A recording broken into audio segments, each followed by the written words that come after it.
Okay, let's jump right in. We all have our smartphones, right? I mean, they're practically glued to us. But here's a question for you. Have you ever stopped to think if that device, the one you check first thing in the morning and last thing at night, could actually be messing with your health? Specifically, your heart rate and your sleep, maybe without you even noticing. So today, our mission is to kind of peel back the layers on this. We want to explore what the science is really saying about phones and health, and importantly, give you some practical stuff you can actually use. We're drawing on some interesting research, including ideas from Dale Ruddock. Yeah, it's pretty amazing, isn't it? Something so, well, normal in our lives could have these hidden physiological impacts. This deep dive, it's not just skimming the surface, it's really about uncovering those surprising connections. Think of it as a shortcut, to getting properly informed on something that genuinely affects almost everyone every day. We're hoping to connect some dots for you. Okay, so where should we start? How about something many people have heard of, but maybe don't grasp the full impact, the blue light effect? Every time you look at your phone, screen, tablet, computer, you're getting hit with this blue light. Now, here's the kicker. This light basically tells your brain, hey, it's still daytime. And that directly interferes with melatonin. That's the hormone your body needs to signal that it's time to wind down, right? Exactly. Melatonin is like the conductor of your sleep orchestra, your circadian rhythm. When its production gets delayed or suppressed, even a little bit, it throws the whole thing off. So you might eventually fall asleep, sure, but are you getting into those really deep restorative stages? Maybe not. Right. So the real world consequence isn't just, oh, it took me longer to nod off. It's more about the quality of the sleep you eventually get. Your brain hasn't fully gotten the memo to switch into deep repair mode, which leaves you feeling tired, maybe foggy, even if you were technically in bed for 8 hours. Precisely. It's about that depth. And this is why, one of the simplest, most effective tips we see coming out of the research is pretty straightforward. Just try to avoid screens for at least, say, 30 minutes, maybe even 60 minutes before you plan to sleep. It sounds simple, but it gives your brain that crucial window it needs to naturally start producing melatonin and prepare for proper rest. Okay, so that's blue light affecting sleep hormones. But there's another angle here, maybe less obvious. How your phone impacts your actual heart rate.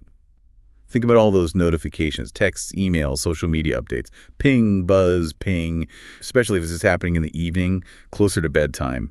Keeps your brain kind of perpetually switched on, in alert mode. It prevents you from shifting into rest and digest mode.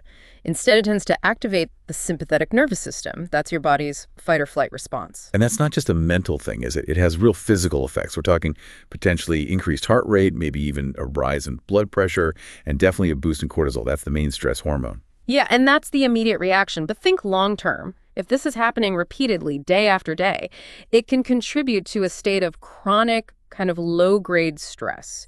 What's really important to get is that you might not even feel stressed in the moment. You might feel perfectly fine scrolling, but physiologically, your body is still reacting. It's under a subtle, constant strain. And things like chronically elevated cortisol, well, that can have knock-on effects across your whole system, immune function, metabolism. It's all linked. Recognizing these subtle shifts is really key. And speaking of subtle things, have you ever felt your phone vibrate in your pocket, pull it out, and No. nothing? No notification. That's actually a thing. It's called phantom vibration syndrome. It's real. It sounds funny, but it's a genuine neurological quirk. Your brain basically gets so used to anticipating that buzz, that little hit of information, that it starts, well, hallucinating it. Right. And while a phantom buzz seems minor, it points to this larger state of constant digital readiness. It contributes to mental fatigue, maybe makes you feel a bit more anxious, and can definitely make it harder to focus on, non-phone things. It's fascinating how our brains adapt, isn't it? Or maybe maladapt in this case. And studies back this up. Research shows that people who are heavy phone users tend to report higher resting heart rates.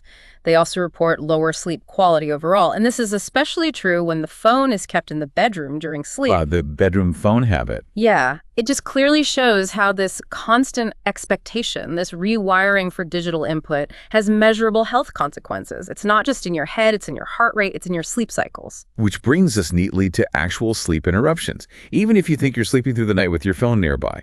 Those little flashes of light from a notification, the subtle sounds, even the vibrations if it's on your nightstand. They might not wake you up completely, but they can pull you out of the deeper stages of sleep. Exactly. They fragment your sleep architecture. You need sustained periods of deep sleep and REM sleep for your body and brain to do their essential repair work. Memory consolidation, physical recovery, all that happens then. So if you're constantly being nudged out of those stages, even briefly, the result is waking up feeling groggy, unrested, not quite firing on all cylinders the next day. It really drives home that sleep quality matters just as much, maybe more, than just the number of hours you're in bed. Absolutely. Quality over quantity here. And the solutions, thankfully, are quite clear and very effective.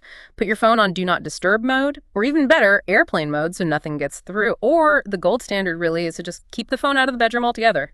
Charge it somewhere else. Create a phone-free sleep sanctuary. Precisely. It might feel weird at first, but it makes a huge difference in minimizing those tiny disturbances that chip away at truly restorative sleep.